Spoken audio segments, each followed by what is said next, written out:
Hello, it's Nick here with boring diagram explanation number 26. We are going to be talking about the tides.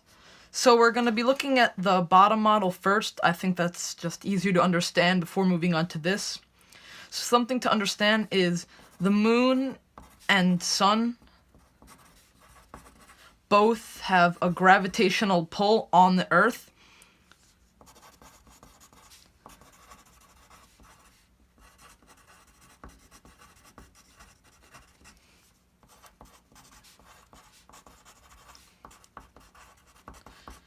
And basically it affects everything that isn't held down. Like the mountains are held down, so obviously it doesn't pull the mountains, but it does affect things like the oceans.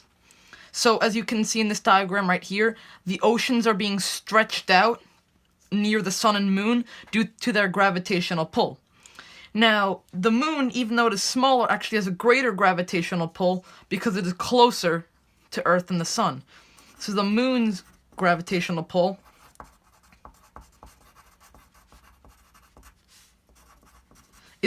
has a greater effect.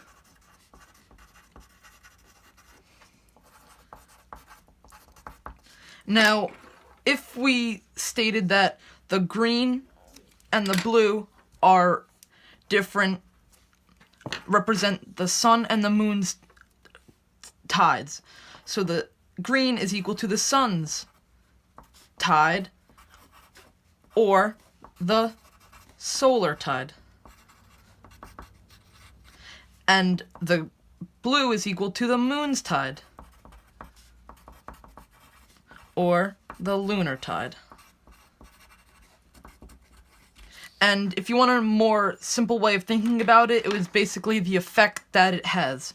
So the sun, since it is so much farther away, has little effect. As you can see by the color, it has a little effect. Same thing with down here. It only affects it a tiny bit because of how far away it is. Now the moon, it is very close. It's only about 300,000 kilometers away from the Earth. So it has a much greater effect on the Earth's tides. Now, when the sun, moon, and Earth are all in a line, it's called a spring tide. So a spring tide, which is a very important term, is when the Earth, moon, and sun are aligned. The gravitational pull is amplified because they are all lined up, creating higher high tides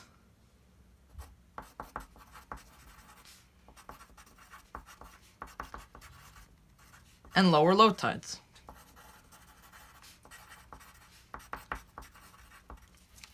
Now, if the sun, Earth, and moon are at a 90-degree angle, this is called a neap tide. And neap tide is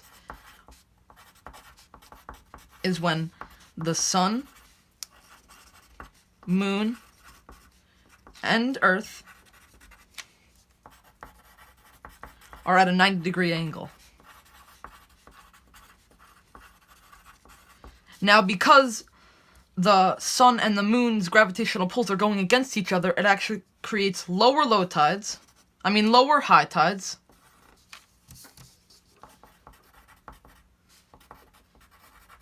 and higher low tides.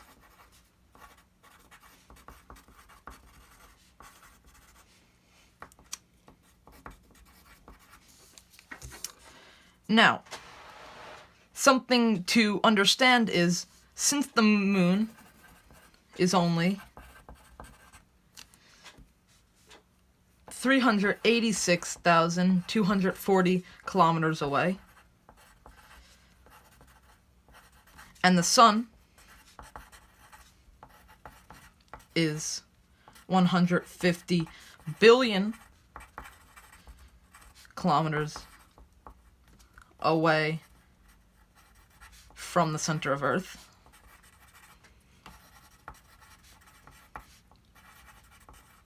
The moon has a greater effect.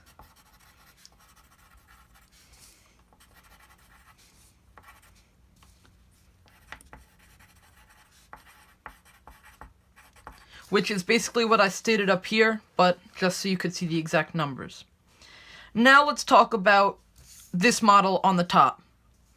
During the third and first quarter is a neap tide. It is represented right here, as you could see. It has the lowest high tides and the highest low tides right here. You could see that. So both the neap tides affect the first quarter and the third quarter. Now, on the full moon, that is when the spring tides occur.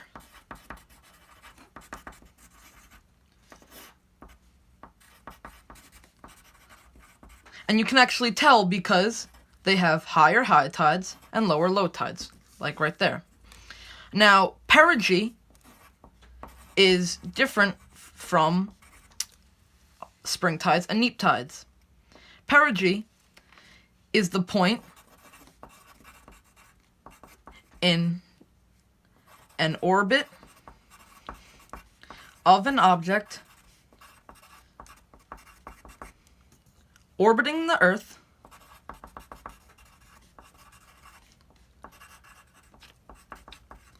where it is the closest to the center of Earth.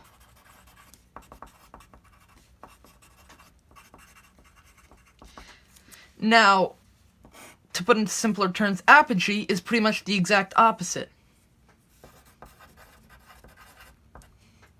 Is the point in the orbit of an object orbiting Earth where it is the closest.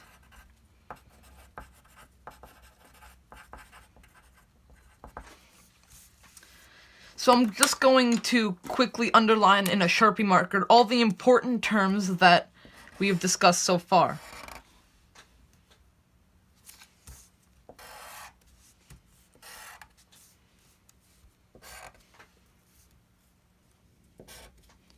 Alright, so those are all the important terms that we've discussed so far. But one thing that we didn't go over is why the tides appear to go in and out like so. So I'm just going to quickly write it up here because I'm running out of room. But the tides appear to go in and out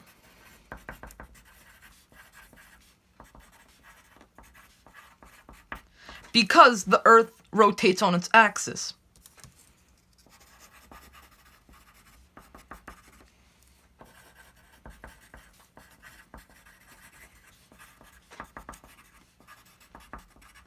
Now, if you're having trouble picturing that, think of the Earth as like an orange, and the oceans as a string around the orange.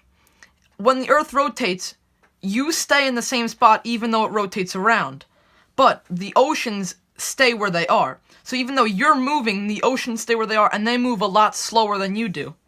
So essentially, the oceans, your location has a different tide than some other locations. As you can see, this is the Minas Basin in Nova Scotia. It has a much greater tidal range than in New York or Belmore. So that is pretty much going over boring diagram explanation number 26, focusing on the tides. Thank you.